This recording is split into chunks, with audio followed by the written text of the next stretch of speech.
In a moment, you're going to hear from the most powerful political people in the free world. You're going to hear from the who's who. In Romans 13, the Apostle Paul talks about a godly government instituted by our Lord and Savior. And what does he describe? The Apostle Paul describes how God establishes the rulers of the nations. In the audience right now, there are rulers of our land. Represented right here is the State Department, the Department of War, the Department of Justice, the Chief Executive. God has instituted them. God has given them power over our nation and our land. God saved our president, President Trump, from an assassin's bullet for this moment. And the question of our time: will Western civilization endure? Or will it fracture in two, like so many predict? Well, I say to you that a century from now, when they write of the 2 or 3 pivotal moments that led to the saving of Western civilization, they will write that the sacrifice of Charles James Kirk was the turning point. They're agitators, they're paid agitators, remember that? When you see they all have the same beautifully printed sign, every sign is identical, comes out of a top-level print shop. That's not the signs that are made in somebody's basement. Those are paid for by very bad people, and hopefully we're going to be finding out through the DOJ who those people are. As you know, the depraved assassin who planned and executed Charlie's killing has been arrested and charged with capital murder. God willing, he will receive the full and ultimate punishment for his horrific crime. It's a terrible thing. Because you can't let that happen. You can't let that happen. Can't let it happen to a country. The Department of Justice is also investigating networks of radical left maniacs who fund, organize, fuel, and perpetrate political violence. And we think we know who many of them are. You have no idea the dragon you have awakened. You have no idea how determined we will be to save this civilization, to save the West, to save this republic. And we will never, ever let the left, the media, or the Democrats forget the name of Charlie Kirk.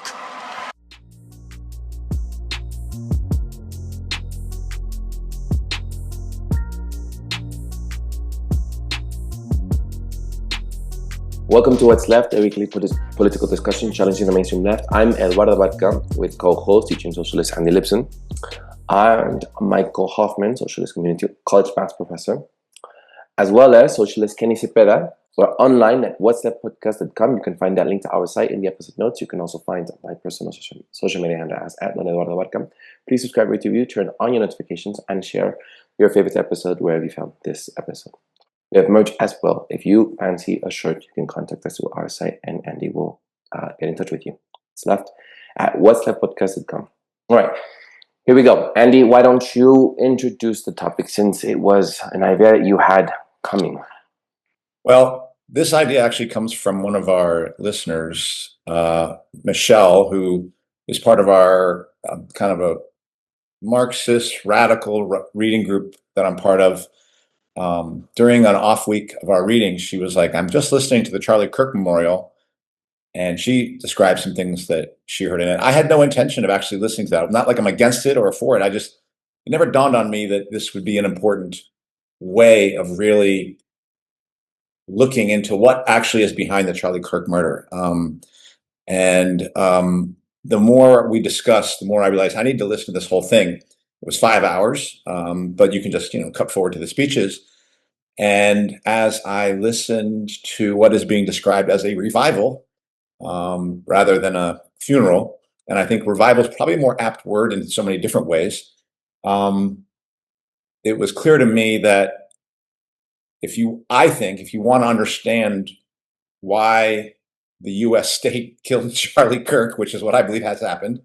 You have to, I believe we're returning to the scene of the crime here in Glendale, Arizona, and we're going to find out why he was murdered.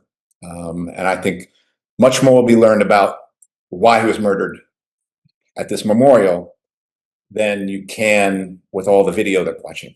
That's what I would say, because these folks are making it apparent what they're going to do with this guy's killing. And since I believe they are the authors of his death, now we can kind of glean why. So I wanted to talk about this with you all, and see what you all made of it. Maybe why don't we get first reactions, yeah? Okay, let's do that. And to first reactions, just brief first reactions, right? So we can get like the ball rolling. My first reaction, even let's putting aside political stuff, which I think is how little emotion was actually expressed, at least emotion of grief and emotion of sorrow. Like, this was definitely not a funeral. Like, and it wasn't a wake. It wasn't like a Irish celebration. So that was one thing that really struck me. And then I was like, what's going on with the fireworks? You know, like, I've never seen such a thing at a funeral, and people being introduced. So what struck me first was how little sorrow or little, I think there was only one speaker. There was one woman speaker who actually, I got a sense that she actually, like, you could, through her speech, cared about Charlie Kirk, and was struggling to say something. Everyone else was having an easy time getting the words out, including his wife, or ex-wife, or whatever you want to call that. So that's what I'll say is my first impression. Yes, I'll go. Yeah, I didn't want to watch it 5 hours. I struggled for the first like half, like it's kind of leading up to like like you said, fireworks of Donald J. Trump. Like he was the one who was celebrated and like heroically welcomed, with those fireworks and the music and and yeah, I agree with you. That was one of the things, because I've talked about here about my cousin, right, and someone who meant a lot to a lot of different people from walks of life, and it was his service. It was nothing like this, and so it's not about that. And my first, I guess, impression was that these are a bunch of sinister motherfuckers, using faith, in order to advance something else, and I think we'll get into that. But I would say that, just how hypocritical and sinister, and very well knowing that, even if you believe the the process of investigating, there is no answers, right? Like there's still a lot of more questions than answers, but there is certainty that they're speaking about, and it just further confirms the suspicions, right, that we had, and why I also choose not to, even though I do get into like more of the details. Me personally, I don't think I'm cautious, because there's a trap there, at least for me. For me, it anytime you exploit people's emotions, the public's emotions, people who are really attached, people, actual followers, they truly feel this is their, like, this is the reason why they cannot, they're so angry with the left, and they have certain reactions that make it, they buckle down on their beliefs. And I think that that's what this was all about, was to exploit those emotions, and using the language of, it sounded like a service, like the rhetoric of the Christian right, the Judeo-Christian rhetoric. I think that's what also makes people believe that they are on this path to serve, right? And I look at other countries with that sort of belief, that are considered more militant or dictatorships, and they also have used rhetoric like that. where they were appointed by God. This is the direction. And even what you shared, Andy, at the very beginning of the clip, just about how all these service members from the military and people who are part of the administration are all here as service members, not just for the public, but used by God. And that's a dangerous rhetoric when you have people believing, mixing those two, because people have very strong faith. And now I was trying to look for something as it went before you. I was looking for this law that was, or what was it, that an executive order or an act that was about left-wing terrorism, the crackdown on. It was a memorandum, so it wasn't exactly a law. It's more of like strong advice to do something. Well, the Trump administration promising to crack down on left-wing terrorists targeting organizations and networks that are allegedly involved in political violence. I said this on the other episode, on an episode on Bantercast Live with Jacob. I said, I really am afraid of what we're going to say here, because I now feel like anything I say, even saying, if there is a revolution and taking certain, because he asked me point blankly, what if the revolution calls for murder? I don't know. I'm not going to be the leader of that revolution. I know that if the public decides to have a public court, then that's up to them what they do as a collective. I'm not going to be. That's not I don't know what the agenda is going to look like. I don't even think we're there yet. But even saying that makes me afraid to say that online, because of the crackdown. And now that Antifa is being considered a domestic terrorist organization, things like that make me afraid. So anyhow, overall reaction to it is just concerns about freedom of expression, what you can say. I feel there's a lot of us versus them. That's what this is about. It's a war, and there has to be blame for someone. And it's just kind of the Civil War type of language that's being used. Retribution, you're next. These are the type of things that are being said. And so I think that that's what's happening here.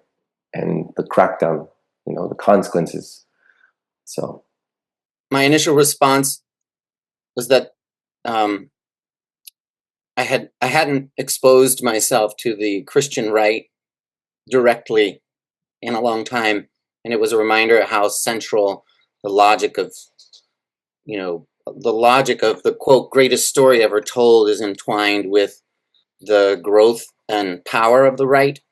It reminded me how any emotion that was present was contained in a religious vessel. So like there's a lot of tenderness towards children, towards innocent people, being loving father, being, everything that's sort of tender and human has to be connected to Christianity in their kind of rhetorical world.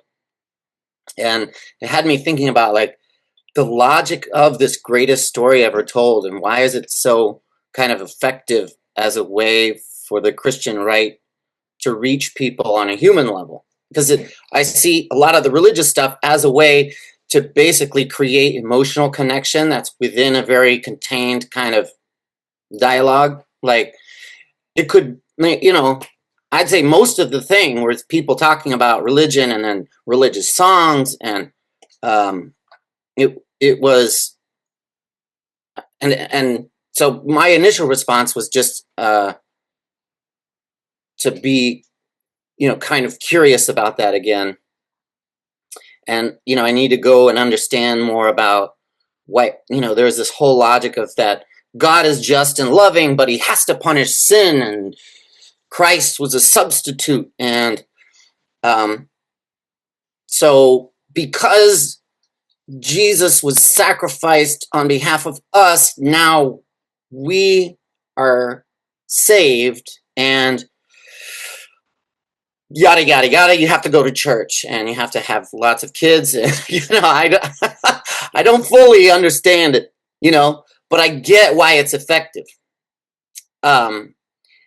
And also I felt afraid. I was like, we're going to, especially given where the discourse is at, like with the people immediately around me about what can and should be done about the power in the world. And, I just see the level of organization and the ability for these folks to connect ideology with very concrete, systems of power. Like they're just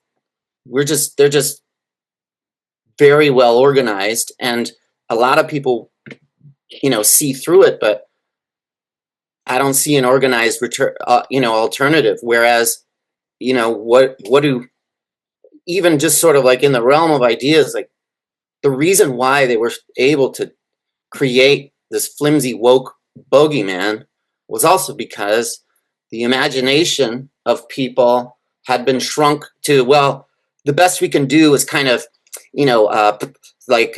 sort out interpersonal interactions and basically police inside our spaces so that we can get racism and sexism and homophobia. Like these oppressions now are basically just things between fellow workers, and the anti-racism that they're attacking actually gave up on the physical world a long time ago. Gave up on sort of even making economic demands a long time ago. So we're very vulnerable. And essentially, yeah, like they're going to come after me or anybody who I'm talking to who's like, and I'm not actually so worried about myself. It's just seeing the balance of forces. They seem actually very super well organized, very good at connecting people's emotions, putting the fear on actually the most, it's like so absurd, this idea that the leftists are going crazy and shooting people. Like it's actually like they're not even like what leftists are getting paid to do that? Like it's scary.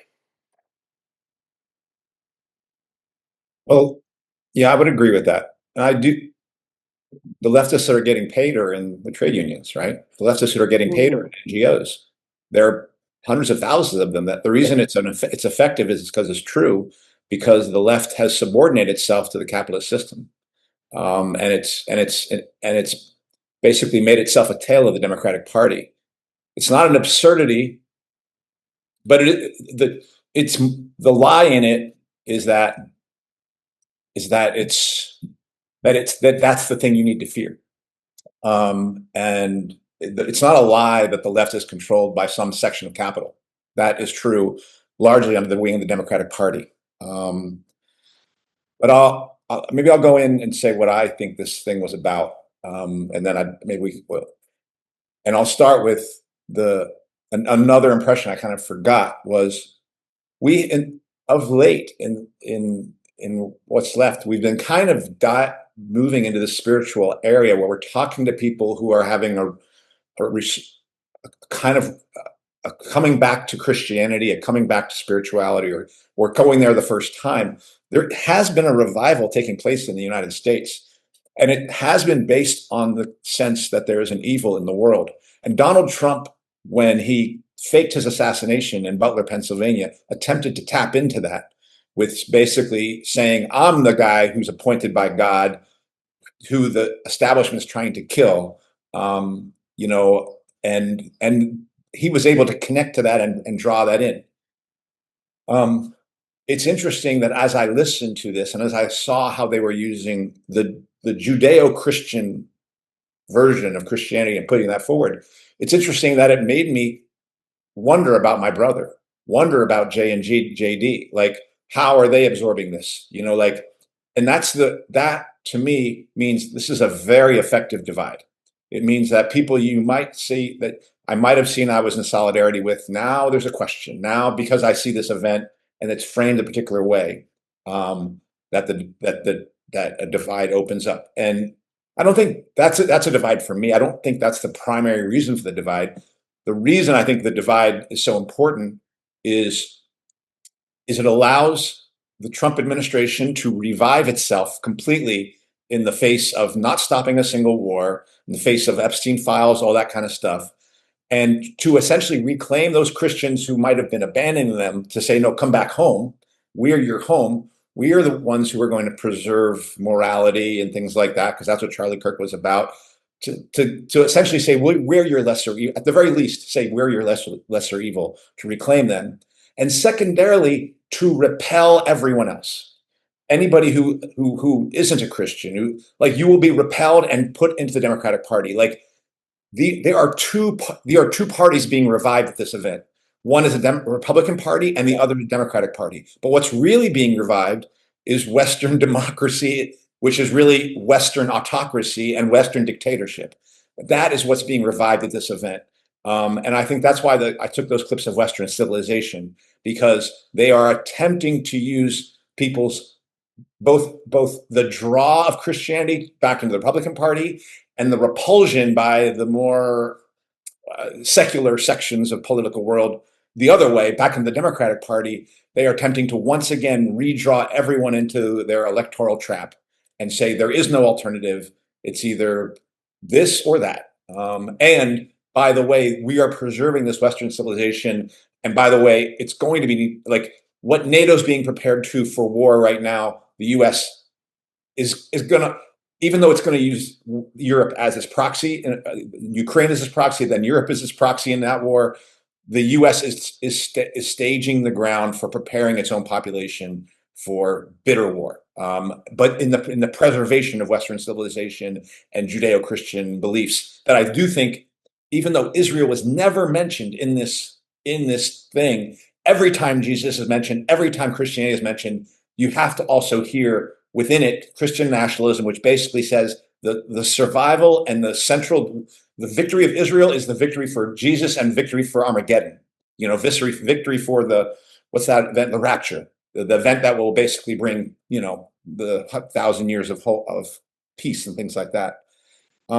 So that is what I heard.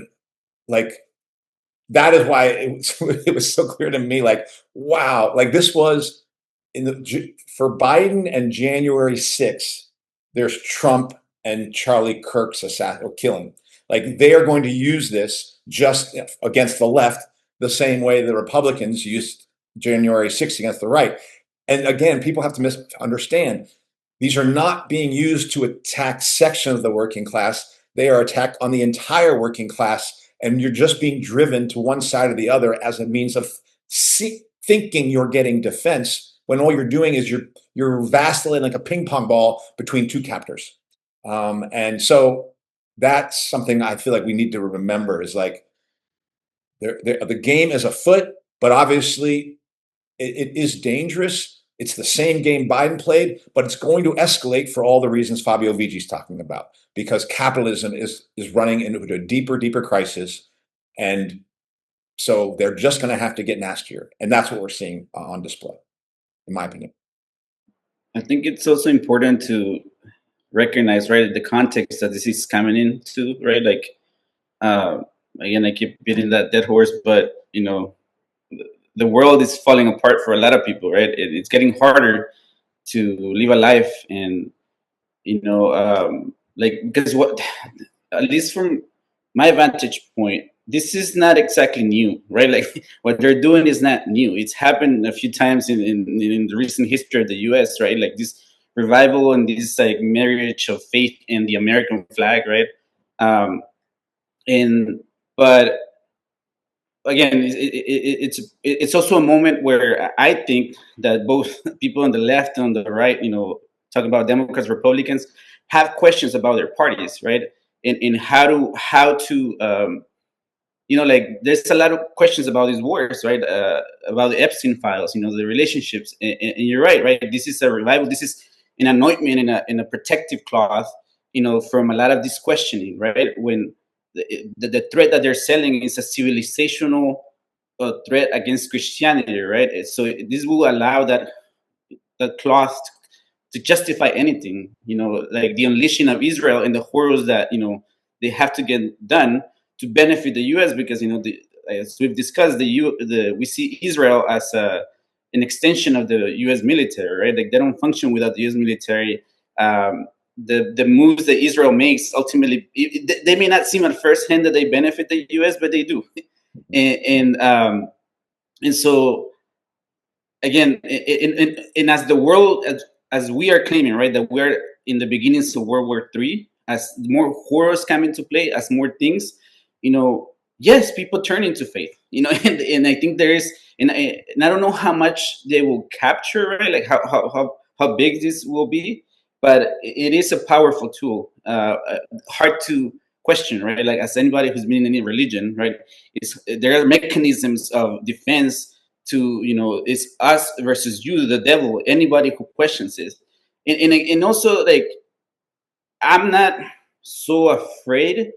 Like, I know things will come, but I was equally afraid when I saw COVID happening, because there was another church, right? This church of scientism, right? You guys talked about it in the last episode, that did horrible shit. And I haven't yet seen, right, like that level of censorship, for example, that happened during that time. And so, but what is scary is that we're in a trap. Like you said, it's this or that, right? And there's going to be a reaction on the left, right? Like you're saying, that it's going to revive the Democratic Party, because we know that by and large, people who claim to be leftists are fighting the lesser evil, right? Like Noam Chomsky and all these fuckers said, fight, vote Biden, dump Trump, some shit like that back then, right? Like just dump Trump, fight Biden, right? Like, while we see the course of things, just continue ahead. The course of things that the people in power have unleashed, and they are executing, right? And so this is just, for me, one more element. It's not the element. We live in a world where faith, it's being summoned more and more. And again, I would be cautious to just see the right wings as being the only ones on faith, because there's a lot of faith on the left. It's just not seen through the lessons of religion. I wanted just to share the introduction for a bit, just to tell, how I see. I just will never return back to religion, because it's a way to control the masses. That's why, when you said, Andy, you were at a place, because I'm an atheist, you have a place, I say, no, I'm staying here. I'm not going to change this place from where I'm at. I've been in religion for a very long time. And when we were doing the episode on spirituality, the reason I cannot go back to institution, and I think about our friends who have gone back to Christianity, I wonder as well how they're seeing this. And I wanted to share this introduction here. Hold on. And this is a contribution to the critique of Hegel's philosophy of the right introduction. This is works by Karl Marx. I'm on the Internet Archive. There is a quote here. Religious suffering is at one, highlighted here, is at one and the same time the expression of real suffering and a protest against real suffering. Religion is a sight of the oppressed creature, the heart of a heartless world, and the soul of soulless conditions. It is the opium of the people. And it goes into how religion has been used to control society. And further, I see how institutions, whether it's on the left or the right, it's like you have to have faith in something, and you're taken into, you're brought in, you're being converted into a political side with that faith, giving the fantasy or the consolation, as that also introduction states, to try to give people this is the hope that they'll be their savior. And so I think when I saw this memorial, it reminded me of how much in the past divine power or religious legitimacy over power is now because you said that people are now, there is a reawakening towards like a more spiritual path, that is kind of like the way to enganchar, to, to, what do you call it, to try to rope in folks and to feel like they can be connected to something higher by choosing a political side. And that's what I fear this is about as well. So I have this provoked, like, this how do you call it, this reaction against anyone trying to use that as a, like, you're appointed by God or something. That's how I'm like, this whole thing is being used for that, as a martyr. That's how I feel like this is going to be further legitimizing more crackdown on all of us. And I don't know how, and now my questions, because we were having it, I don't know how we can then be okay with, like, your brother and other people that are in the religious involvement, be okay with that. Like, I don't know. And that's how I struggle when we were discussing the spirituality episode, Andy. I don't know how we could, I feel like that's what we are allowing, like, by being involved in a religious church, more control that way, because people get moved by faith. So I just don't think you can't do any good, any positive things in a religious space, in a part of the church, whether how noble it may be. It's all kind of dressed as a noble cause. I want to speak to that because I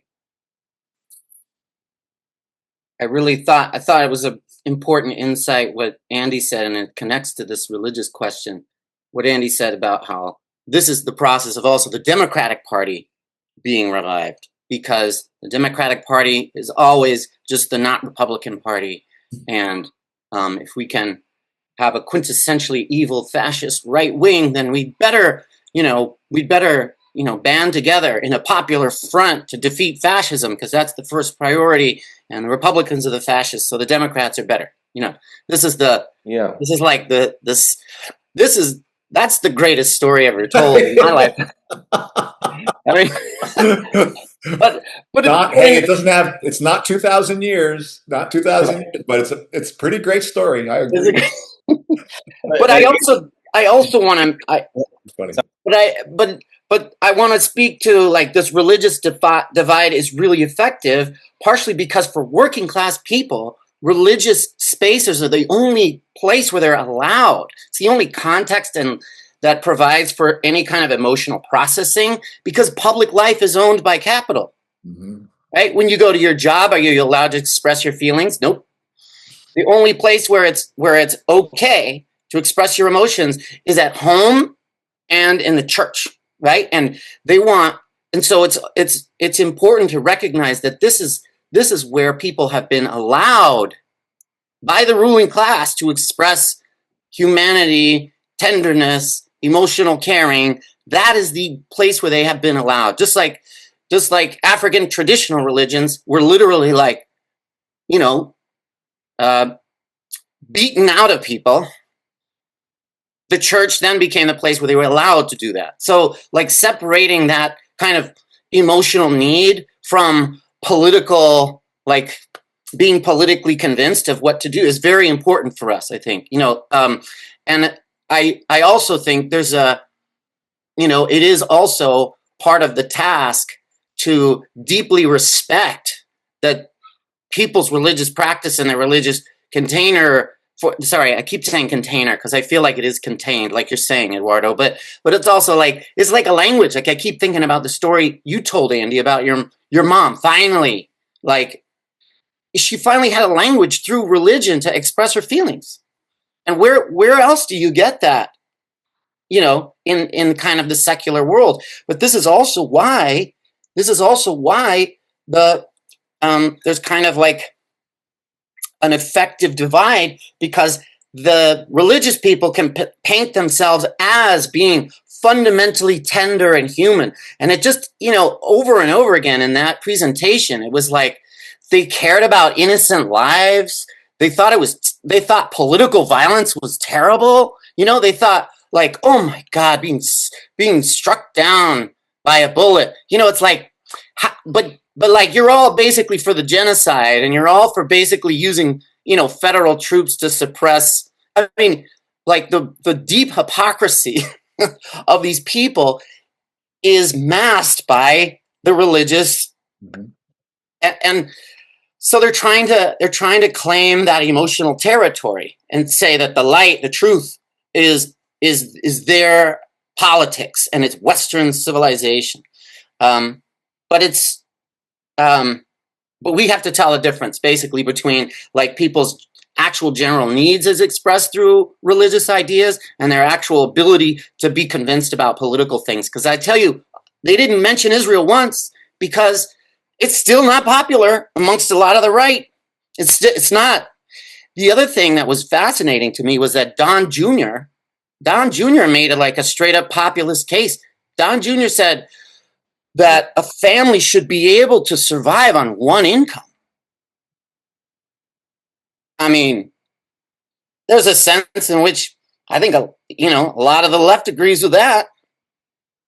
Yeah, wages should be high enough. So like you could just have one person working and the wife playing their role. I mean, it's the traditional family thing, but like that's kind of like a very that's a populist demand that they have no intention of actually coming to fruition. So that's it. Yeah, and I to try to also, I agree with you, Michael. Like, and I think that Michael's statement, I think, is an answer to your question, Eduardo, at least for me, that when I bring up that it made me question that some people who are close to me, politically close to me in many ways, but certainly emotionally close to me, when I bring up that it creates a question mark, I speak to the power of the propaganda. I don't speak to whether I should have that question. I'm just saying I'm seeing its propaganda, and they hit my knee, and my leg goes up, and it's like, fuck, this stuff is powerful, and if not, in many ways, if not for the thing that Kenny brought up, was it 2 episodes ago, about how our job is to not let us get divided so easily, even if it's uncomfortable, and that's even partly a revolutionary task. When you said that, it has clarified for me that, okay, that's going to happen. Their fucking shit's going to work like this. But my job is to keep my head, call my brother and say, hey, check out that memorial. See what you think of it. Maybe I'll talk to Jay and GD. I don't have to call Jake. I already know what he's saying about this memorial. I mean, he's probably got other things to think about it, but is to not just so quickly jump and think that there's a divide there. And if there is, if my brother consumes it a different way than I do, relax. My brother is not the person who's going to throw me in jail. Like, and it's going to be the state that's going to do that. Now, when I say relax, I also want to agree with you, Eduardo, and maybe a little bit disagree with Kenny. And this now goes to what Jake was trying to tell me way back when Trump was elected, when he said, Andy, you and what's left better be more careful, because now that Trump's get elected, Christian nationalism, they're going to come for you. And I believe he's right. And I believe, Eduardo, you are right, that now the political train is more dangerous for us than it might have been for a different set of people 3 years ago after January 6th.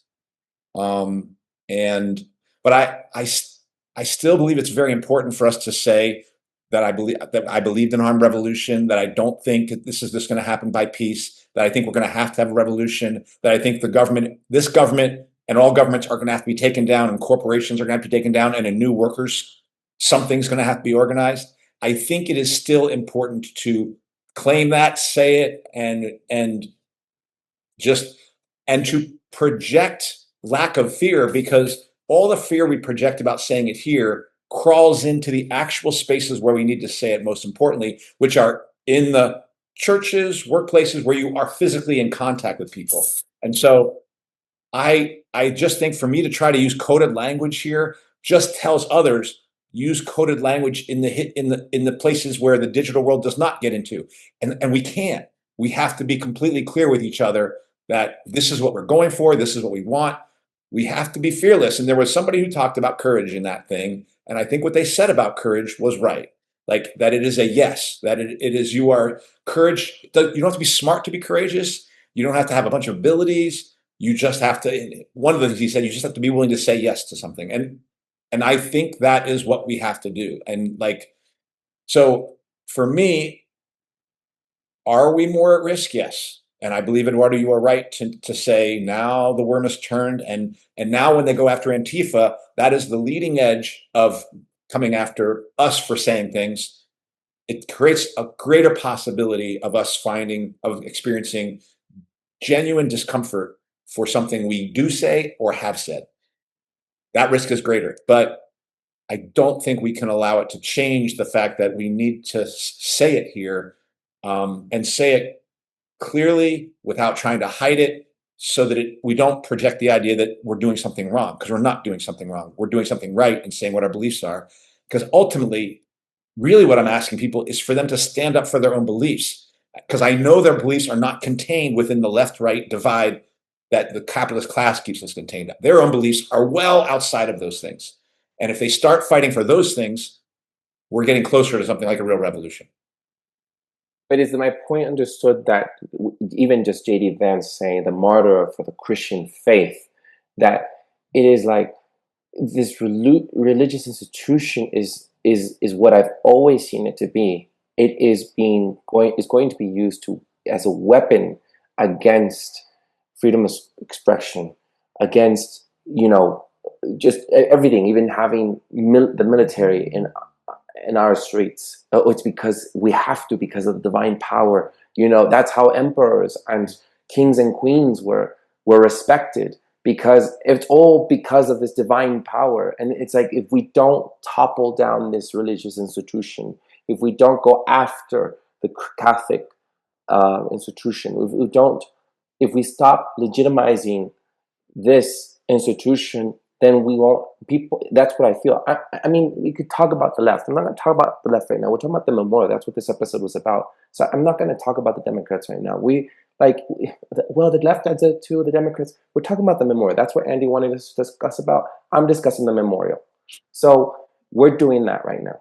So there was Stephen Miller talking about, speaking in religious and militant language. There was Benny Johnson as well, talking about the martyr. Everyone was talking about this martyr, this fucking martyr. And that's what I want to talk about. And they were all legitimizing all of this crackdown that's happening because God is on our side. That is what happens when you believe in a religious institution. So I'm sorry, fuck the Catholics, fuck the Christians. That's why I'm telling you, I don't think in these noble causes that suddenly you change your mind by being involved in these little political projects. I mean, these are noble projects, because that's a way to say, look, the good that we're doing over here. Yes, so obviously you must be giving, you're giving credit to this institution. So I'm not discussing the Democrats or what they're doing. They do it too. No, we're discussing the memorial, Andy. You wanted to discuss the memorial. I could respond, but I feel like other people could as well. I think you should. Oh, okay. Well, I do agree with you that we are discussing memorial and the issue of Christianity as it comes into the hearts of our fellow workers versus the issue of Christianity as it is used as an institutional power to oppress workers. They are connected in that they live in this world, but they are separated by a class divide, because I can tell you about the collectivism of everyone getting in line to get a jab. I can talk to you about the communism of everyone wearing a mask to make sure we're all safe. Like, these ideas that are real, and if they live in the hearts of workers, but they can be used, just like the trans agenda can be used to implement a transhumanist agenda from above. I believe when it's following the course of working class truth, if you will, that is laid in the groundwork of the material world, then I believe that it has a possible outlet that can lead to something marvelous. But if you give it the power of it, but if it's laid claim by the institution that says, oh, that thing of Christianity you're following, I got it right here and I'm about to use it for you, then I can tell you for a fact, whether it's a corporation, whether it's a trade union, whether it's a government, that you better watch out because that thing's about to land on your head. So that is my answer, because I am talking about the memorial because the memorial was made to divide, and I was showing, and I think even this discussion shows us how useful it is. And I'm not at all like I appreciate what you're bringing up, Eduardo. I appreciate your frustration. I've been there. It's just I'll still be here. That's where I'm coming from on this. Yeah, you've said this to me before. I've been where you're at. Well, I'm going to be here where I'm at for a very long time. I'm not changing this. You know, you weren't there 18 years of indoctrination of my life. So I'm sorry. I'm not going to. You told me in the last episode, you know, I feel like I've been where you were at, Eduardo. No, I've been here and I'm staying here. Okay. So I want people to know that this is what happens when you believe in these organized religious societies, martyrdom, legacy, politics meets religion. The whole fucking event was blended with Christian revivalism imagery and themes, the whole disgusting Christian worship music and performances with all these people. And that was all intended for a reason. This was a reason. Why? Because as we have seen in Latin America, as we've seen in medieval Europe, religion is what? It's to create legitimacy of power. I have my little list here, by the way. All right. Controlling behavior through morality, education, and knowledge monopolies. You control the knowledge by controlling how people understand the world. That's what happens in Jehovah's Witnesses societies as well, but the cults. Social hierarchies and roles, ritual and community control, such as ostracizing people, right? If you giving them consequences if you don't fall in line. Economic power, suppression of dissent, psychological control. And so for anyone, which I didn't say because I wanted to have this be super nice to everybody who was on the Christian right or the Christian left, wherever you're at, left or right, but you're still Christian, and you've decided Christianity is the way. Well, this is what happens. Suddenly the whole Christian religion is being used as a vehicle, right? Because even Trump said, I was saved by God. You know, whether his assassination was planned or not planned, he said, I was saved. But did you hear I also went back to hear the whole Republican convention. You know, he said he was being used by God. This was his a sign, you know, and now we're seeing the same thing. Yeah.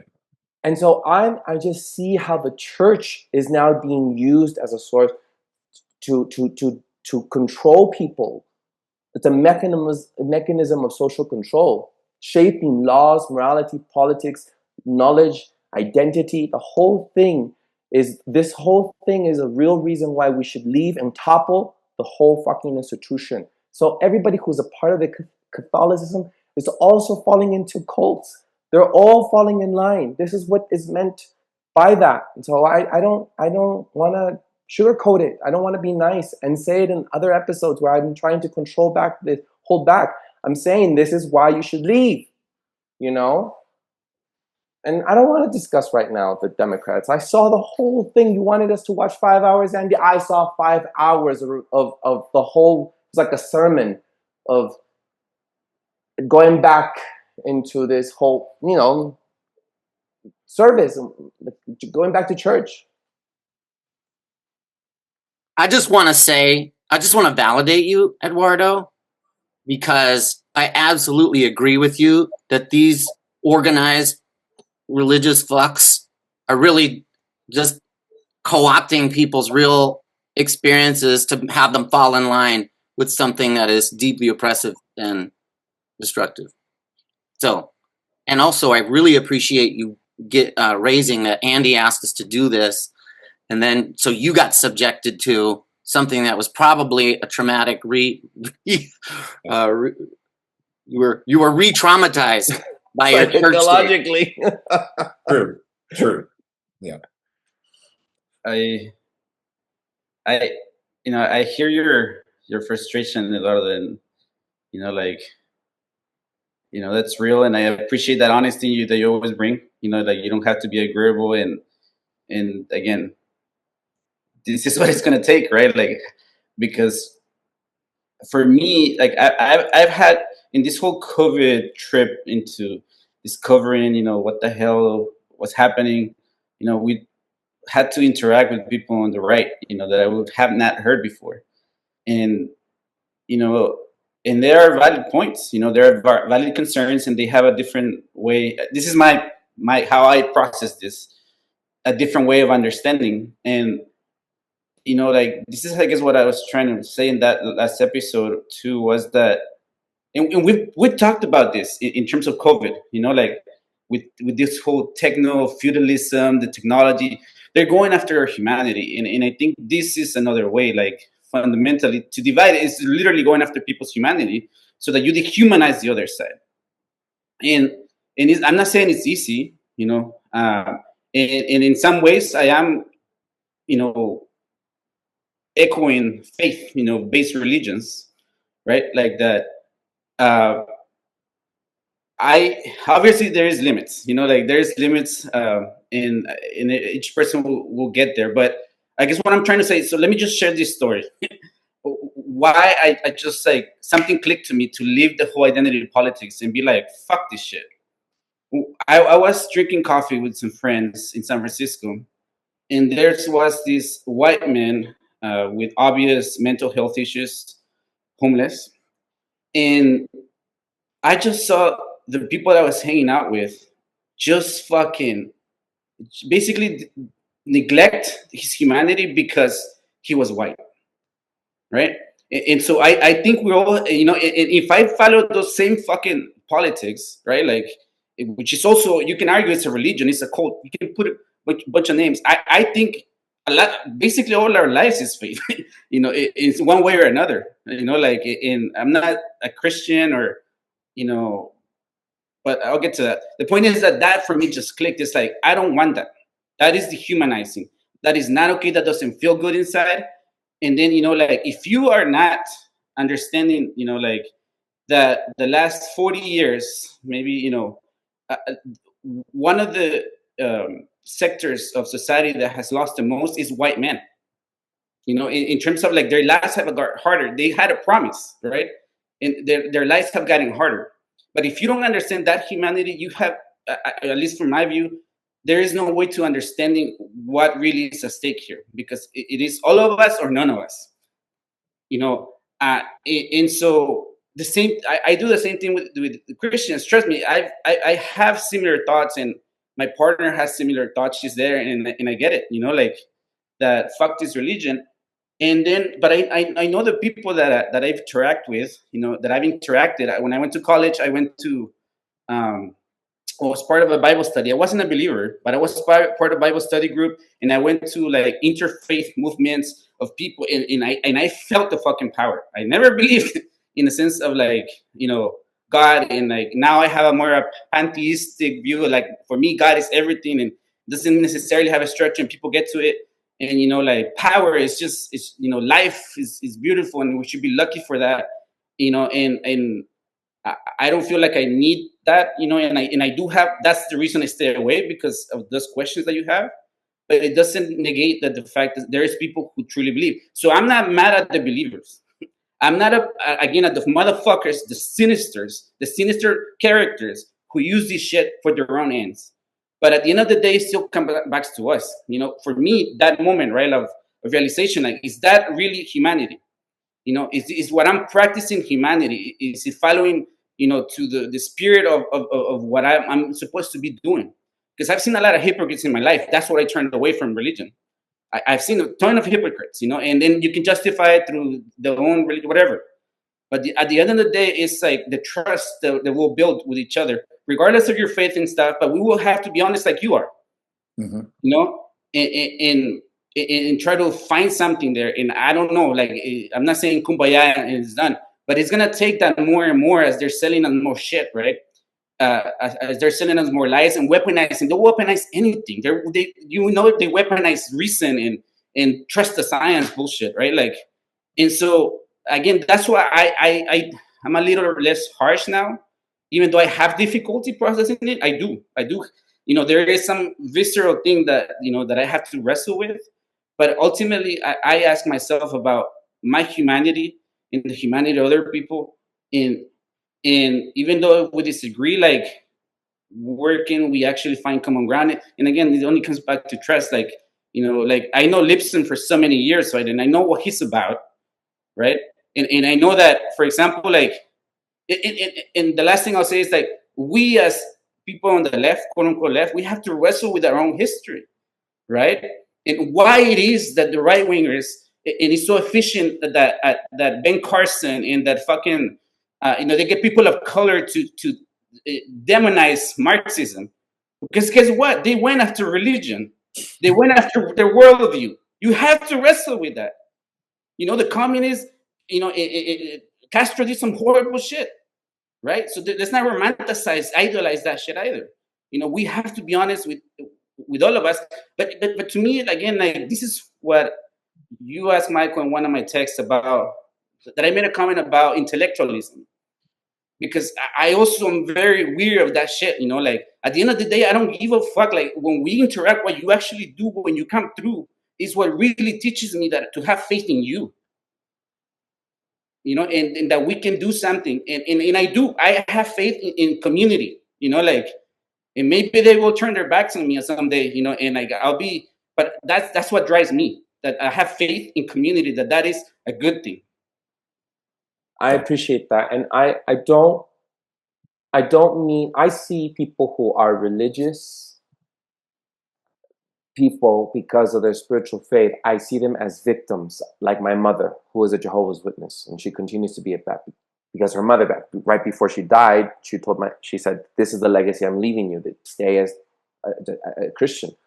And so my mother continued that.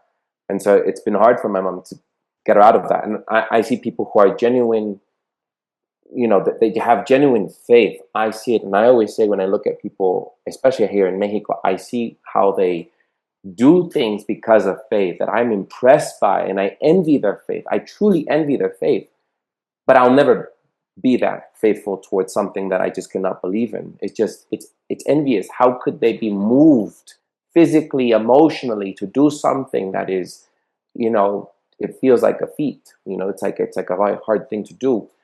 But I want us to be aware of just how religion is so powerful, and anybody professing that this is the way, or saying to us that we should be a part of this because of anybody should be weary of that. Just look at even Israel legitimizing the occupation of Palestinian land and murdering people in the name of faith, right? Because they have this legitimate their stance on over this is a holy land, And now I've seen that everywhere, even the Christians moving into African countries, like, we have to convert these people. And so I just think that's scary. Doesn't history tell us anything? So we already criticized the left. We were talking about that last week with Vincent Kelly about science. So this is why I didn't want to talk about, well, the Democrats do it too. No, we already discussed the left last week. We discussed it. I even said that science is used. I said universities are used as temples, scientists as priests to legitimize, right? And then politicians and rituals like the Nobel Prize, like, all that is being used. And most of the people tend to have leftist politics. So I did that. We did that segment last week. Right now, we're discussing the right. Look at this. This is what I'm saying, pointing at that. So I'd like to see more participation, Andy Lipson, instead of saying, well, they did it 2,000 years. Now we just did it in a short time. No, we're not. We already discussed the left last week. So, where's that anger? and call out the hypocrisy. Shit. Michael, or should I? I want to say that class still helps us understand this narrative of the right and the role of religious institutions. They want us to identify with them because of a shared narrative, right? And that's what organized religion does, is it ties people ideologically to the class of people that is also their oppressor. So it really is, on that level, exactly why we have to build class division. By building class consciousness, people will see that the benefactors of all of this religious organization are actually the worst oppressors, right? So you're absolutely right, and in talking about the efficacy of the right of doing that, and they are doing it so blatantly. It's like it's very, very clear. They want people to not see class division. They want people to see, a unity of goodness through, on the one hand, believing in Christ and the Christ story, which also has within it a whole bunch of effective ways of making you feel guilty, and then on the other of having family, an atomic family where there's the right gender roles, and also that capitalism is the best possible thing, and if you just work hard and obey God's laws, you will be okay. In capitalism, you can thrive. You might even be able to survive on one income. So I'm with you. This is a very clear view into the right. And I think partially why it's frustrating is because I do think there's something that happens where, like, you were spending more time with right wingers, Eduardo. I'm spending more time. Religion to divide, actually, yeah. Well, I mean, in the sense that you're on Bantercast, like you're actually engaged in the debate with right wingers, right? And I'm saying that's not easy, but that's also like the kind of like the conflict you're dealing with. The conflict I'm constantly dealing with is these abstract anti-racist categories also serving the purpose of disrupting any class unity, basically saying you can't do anything without the unanimous consent of these oppressed communities, who are, by the way, therefore represented by people who are paid by the school, or people who are at the top of some nonprofit, or people who are, an elected person of color. This same mechanism in my world it's like, you see the right swinging this mallet at us. And in my reality, all the people around me are saying, don't do anything. You can't do anything. Stop trying to do anything. And I imagine, episodes. Kenny, you would have a harder time being nice if you had to deal with the same fucking liberal shit that I do. Well, we had those episodes too. I'm teasing a little, but also, like, the shit you interact with pisses you off, and the shit I interact with pisses me off, and it skews where I'm going to go with my analysis, But I think you're absolutely valid in having that anger. We had those episodes. We had those. We discussed those faith like zeal and the orthodoxy from the university left. The identity politics episodes. We haven't had an episode criticizing exactly this kind of religious movement. I guess but anyhow, it's beyond. I don't want to take the whole time. No, it's an important point, because if what I think is you're either disagreeing, you're not hearing or disagreeing with what I think this revival is about. This is not a Republican Party revival alone. We are also witnessing the revival of the Democratic Party simultaneously, because they know that what's driving this is not the Christian church. What's driving this is the capitalist class. And the capitalist class knows that this moment in which they have murdered Charlie Kirk so that the Republican Party can feast off and eat off of his carcass will simultaneously build the Democratic Party. And in fact, in the discussion that we had in our Marxist group, where everyone's a radical, everyone's out of the electoral system, it was almost like one person started to march down the lesser evil, where they started to say, this is so dangerous. I might have to. And it's like, then I understood what's happening. It's like they are getting everyone to see, we have a home for you, either here in this Christian church like our Republican Party, or a home for you in this secular Democratic Party that is going to be attacked by the other party, but we'll defend our own here. Like, it's basically building a home for both, and that's important to see because again, they are attempting to rebuild themselves. And like, the Democratic Party was seen as a fraud after the 2024 election, the Kamala Harris joke and things like that. Well, all that now is going to be able to be revived in the same way that you are completely right in seeing that this memorial was closer to a revival of the RNC. That's all. That it was a political revival of that sort. But I want to go, and where I think your frustration will also build is the fact that I don't think I share the same Marxist critique of religion that I once had. So I want you to do something a favor. Can you go back to that quote that you had? We're going to show it, and then read the part just below it. Here? Yeah, because you said the paragraph right below the religious suffering is at one time the expression of real suffering and a protest against real suffering. The next section. Should I read it, or do you want to read it? Yeah, go ahead. Why don't you? So it says, the abolition of religion as the illusory happiness of the people is the demand for their real happiness. It calls on them to give up their illusions about their condition. To call on them to give up their illusions about their condition is to call on them to give up a condition that requires illusions.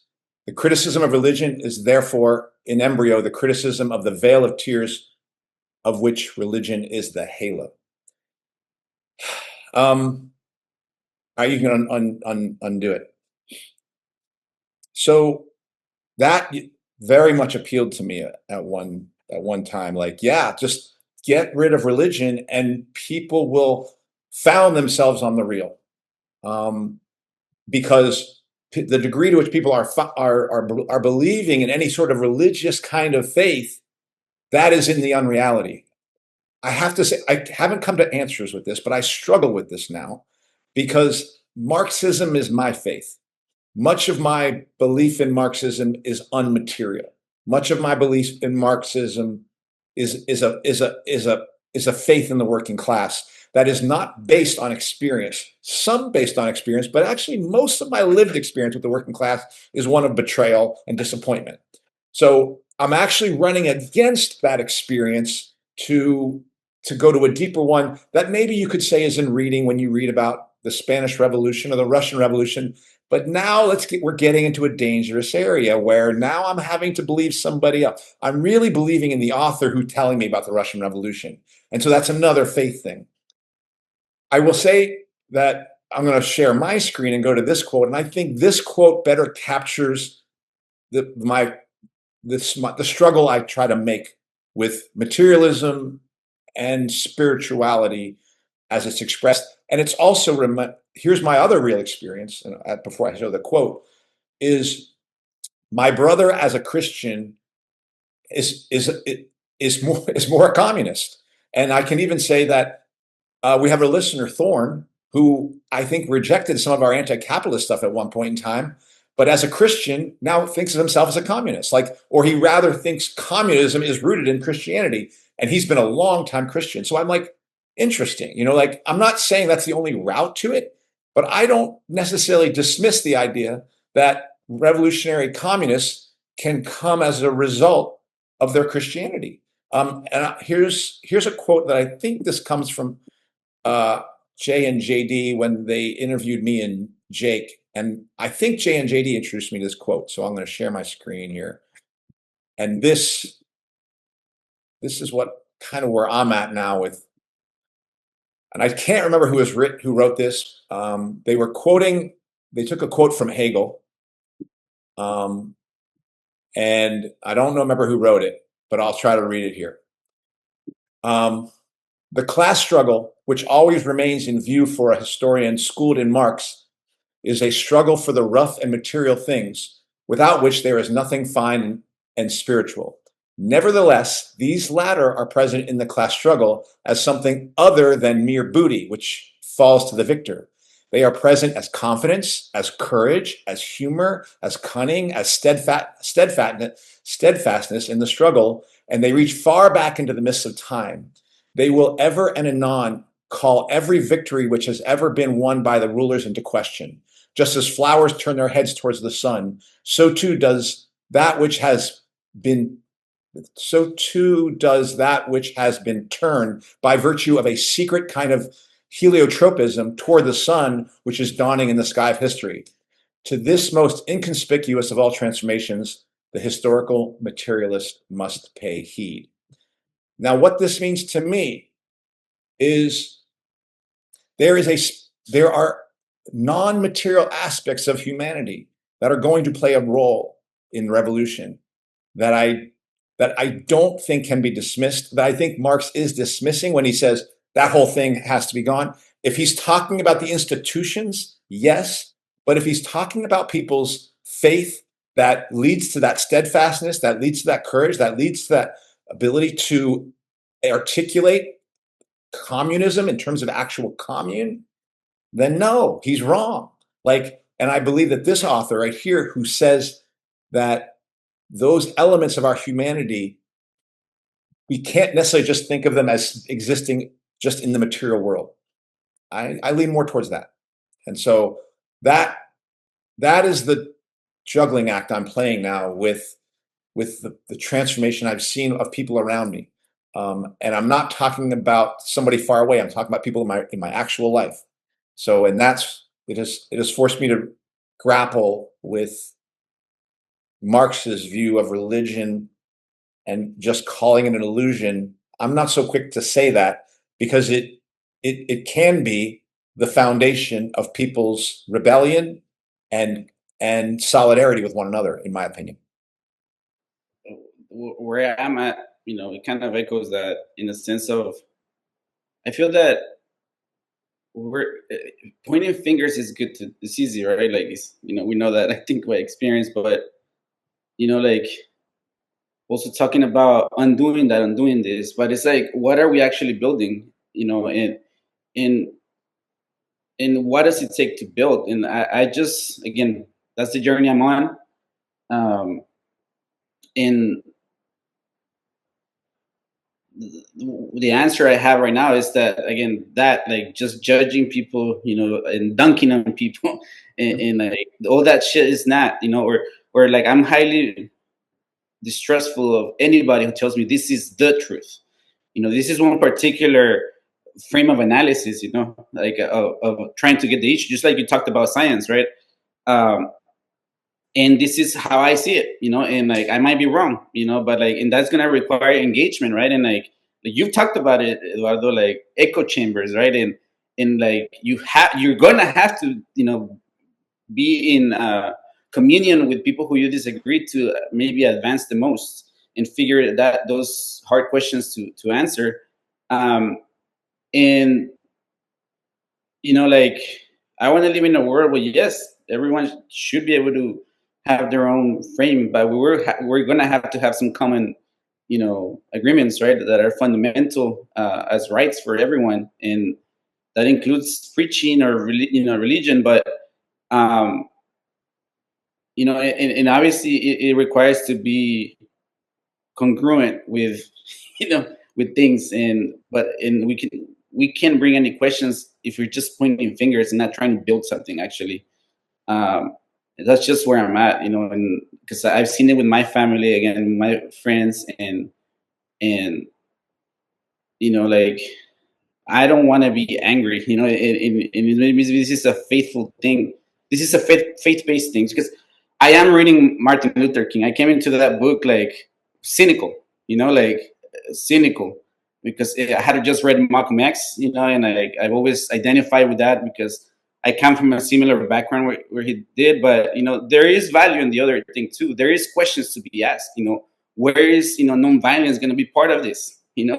to win a moral victory, right? Because that's going to be part of it. Just bullets alone are not going to do it. We're going to get murdered, and that's it, and done. So you are going to have to appeal to the other things that we think are fundamental humanity, right? And so all ideas and tools have to be welcome, you know, and maybe there's some people that have something else to contribute, right? Like other than just the militancy part of it. Can I just say one thing that I don't hear in Eduardo's thing is, what did this term you used, Kenny? You know, dunking on people or making a critic. What was the way you were saying? Yeah, dunking on people. Yeah. So this is the part where I didn't hear that as this. If I heard it this way, we have been clear about, like, on What's Left, about like saying, if you are not understanding that we're going to need an open border situation, then you're going to get played by the ruling class. So I hear Eduardo more making an argument that if you let the Christianity in here, then, you know, it's going to come in and they're going to eat your lunch politically or spiritually or whatever way. That's how I hear it. And there are arguments we've made about ideas that are, if you will, are dangerous, that if you take them in, they make it so that you can get played. That's kind of where I hear Eduardo saying, look, Andy, you want to play with Christianity here and toy with it? Well, then here's what you get now. They're going to come in and they're just going to eat you up, eat you alive. And it's the same way we say about open borders, like, you're not for open borders, but you're against surveillance. Sorry, dude. They're going to just use the keeping the borders to surveil your ass. So you can't have both. They don't exist in the same universe. That's kind of what I hear Eduardo kind of saying. It's not trying to like single out like, Jake's a believer, get him out. Jay and JD believer, get him out. It's more. I respect them, but just what you're saying, it's like you have to be careful with that way of thinking, with just the analogy of open borders as well. That's how I hear it. So. Well, I agree, and again, we're gonna have to wrestle with that too. But just not hearing something, right? And then what the hell are you listening to? It's kind of the idea of like eye for an eye type of shit, right? Like you are gonna have to engage with things, and for me personally, I don't think there's a way to undo that. You know, you're talking about canceling, and this is literally the result, right? Like of canceling people who think differently, right? Who have a different approach. Because if, at least from my experience, when you actually listen to the concerns of some, you know, more Christian framed people, like they have similar concerns, they just have a different language, and they might do the shutting down, you know, with their religion. But there is no way but to, you know, for me at least, to engage with it, right? Like the only way, and that trust again comes on an individual basis, like you said. You know, and we'll see where that goes. But I want to point out an irony here, that based on that reading of Marx that we just did, personally, we can't know, but I think Marx would more agree with Eduardo right now than the way I'm talking about. I believe. And I'm just I have to acknowledge that right now, Eduardo is a better Marxist than I am. But again, so how are we reading Marx too, right? This is why some people call themselves Marxians. Are we religiously reading this shit, or are we using it as a tool? Like, you know, like, and there's people who have taken it like as a literal biblical, almost biblical, right? Like way. And so it can be destructive either way, you know? And so again, then people don't understand why it's so easy to insert this idea that Marxism is bad, right? Like as a tool. Right? It's so easy because we don't have an understanding, and they're shutting that idea. But I bet you if someone who has no real engagement with Marx understands, you know, from someone who's willing to understand without shutting them up, they might understand differently. Right? Like, because I for one, I used to be more of a Marxist religious adherent without really knowing shit. But the more I understand, it's like, okay, I understand this and that. And ultimately, like I'll use some things as a guide, but we have a road ahead, right? That shit cannot answer that thing, you know. And again, that's what I mean, that we have to come to terms with the historical part of it. You said that, right, Lipson? Like that, you know, why and people should rightly be, you know, weary of communism as it's existed, right? Let's stop trying to convince them otherwise. But guess what? It's not just communism, it's totalitarianism. And guess what? That's fucking capitalism. It's totalitarian. It's involved in all of your life from birth to death. And you can see spirituality. So it is also a totalitarian system, right? So that's the part, the victories that we need to win, right? Like, yes, I get it, but you're talking about totalitarianism, not just that shit that happened over there. The point that's coming up in the debate, I would say, is also, in Marxian terms, could be framed as idealism versus materialism, meaning I think the idea that we can abolish religion before there's sort of like an abolishment of capitalism, essentially is saying that it's the ideas in people's heads that is reinforcing the system, as opposed to the system reinforcing the things that are in people's heads. So long story short, I just think abolish religion is like not a winning political strategy, Now, I would never tell you not to rail against it, right? And like I fully, embrace anyone's critical rejection of it, because we need people to say no, like a lot more. But I think in terms of the historical dialectical materialism, it's like actually as if we can build a strong movement based on real common universal needs, then within those religious groups there'll be a fracture, and the working class elements, the people who do see like the common communal needs, will break from the ruling class within that. And ideas may survive, religious ideas may survive, kinds of different ways. The point is that the people's ideas are reinforced by social practice, and they're and reinforced by coercive structures set up by the ruling class in response to struggle, right? So, and in connection to the idea of faith, like I actually think my faith in the possibility of revolution is actually based on evidence. Like it's not just that I have faith. It's that humans can reorganize and treat each other well. I have evidence for that based on the communal behavior where there's unconditional love, mutual respect, sacrifice for others, the ability for people to solve problems together. That is actually the evidence to me that it is possible. And it's the incongruence between the kind of that communal behavior that humans exhibit and the kinds of actual top-down oppressive structures that we exist in, that gives me hope, right? And I would love to tear down the mega churches, but I'm not sure how to do that without like having a strong class movement, and I'm not sure we can build a strong movement around class with under the slogan of abolish all religion. That's honestly my question. But clearly undoing these ideas that are put in place, reinforced by the ruling class, will involve a lot of people unpacking the religious explanations that they have for obeying the capitalists, right? That will be involved. That is a thing. Like critiquing religion absolutely has to be part of the movement. It's just, is that the primary way that we're going to get people to change their mind? I don't know. Can we change? Are we going to have a revolution because we tear down the churches, or is there going to be a revolution that completely, that completely changes what the churches mean and are? I wanted to circle back with everything that we just discussed. Thank you, Michael and Kenny, for everyone for sharing. I truly have rage against institutions, religious institutions, definitely rage against identity politics and the left and the liberal progressive left.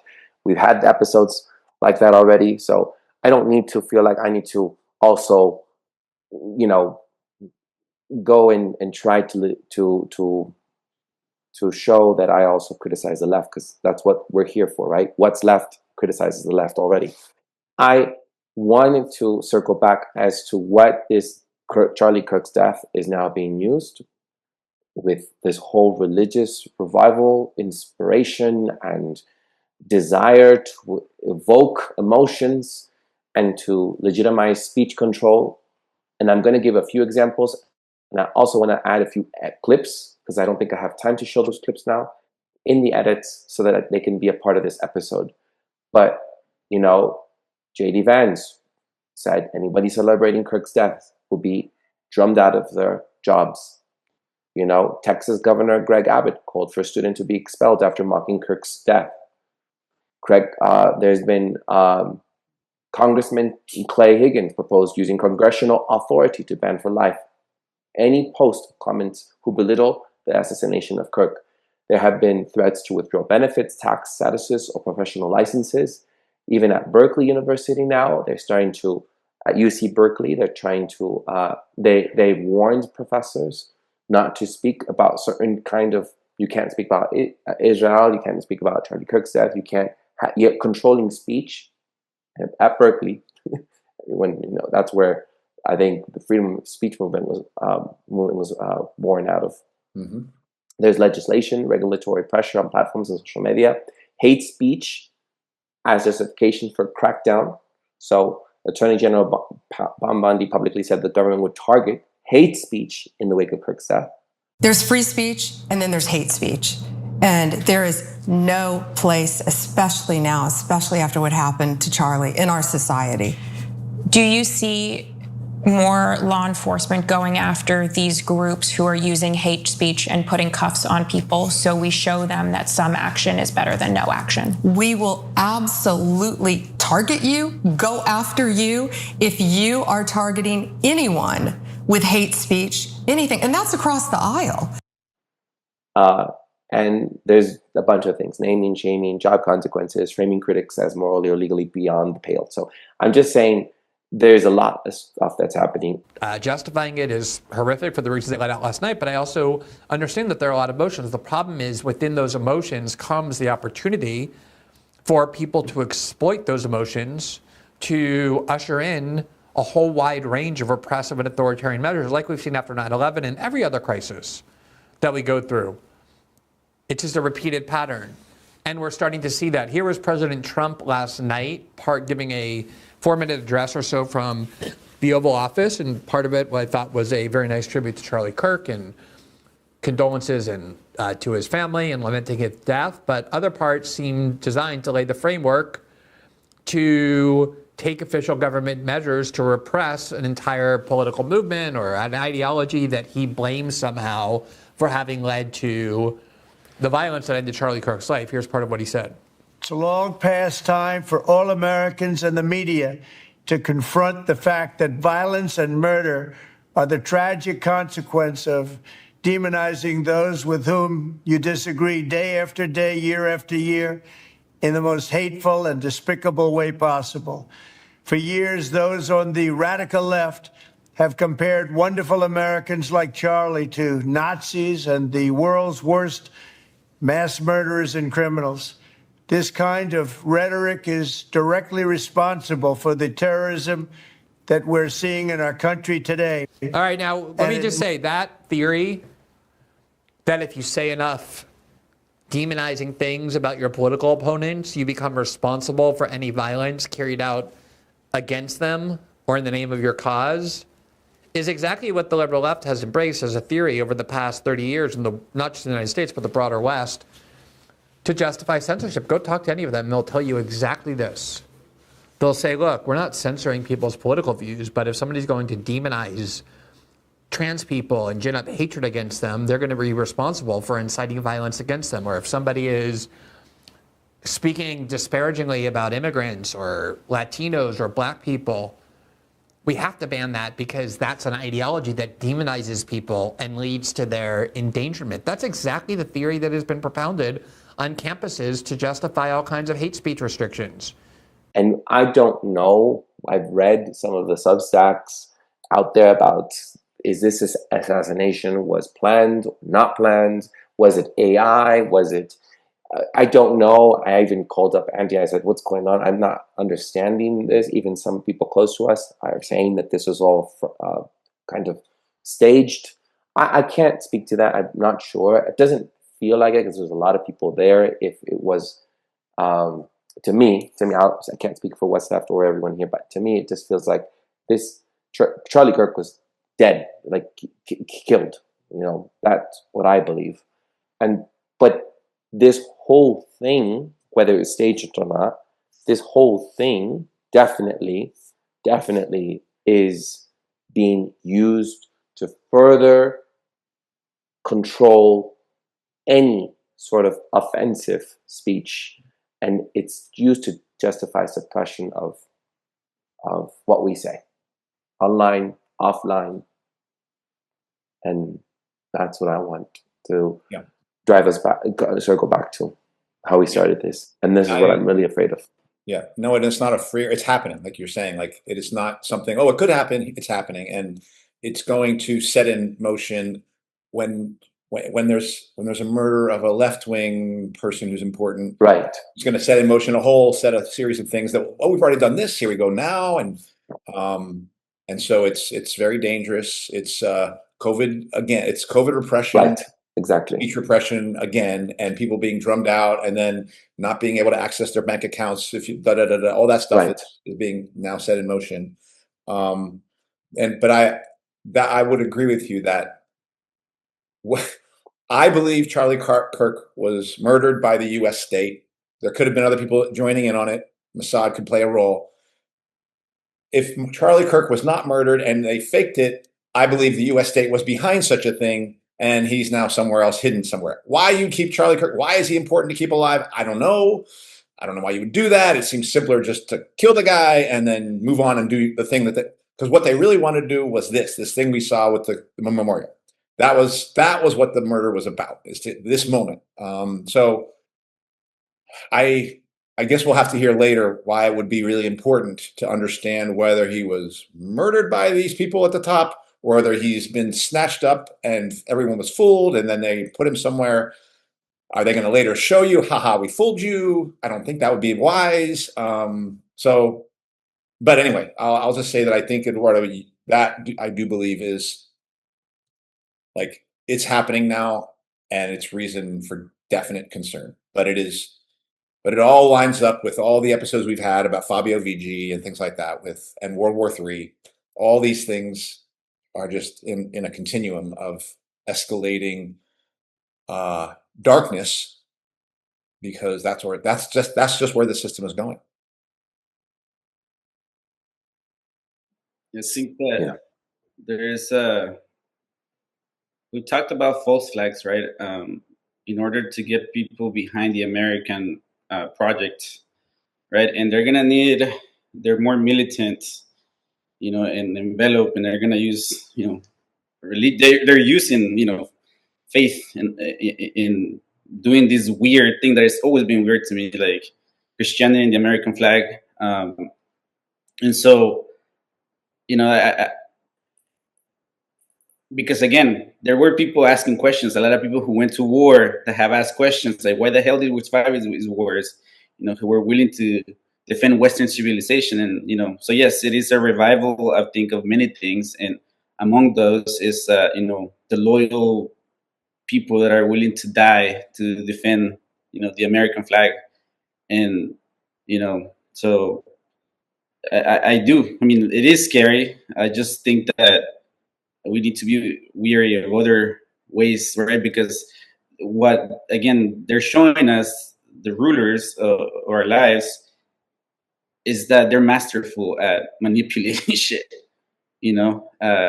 and so for me, again, I see it as one more element of the road ahead. And yes, it signals war. They use that in the memorial, right, where it's supposed to be about healing and love and all that shit. They use that a warrior, and we saw the entire apparatus of the state present, right? Like, so it was more akin to like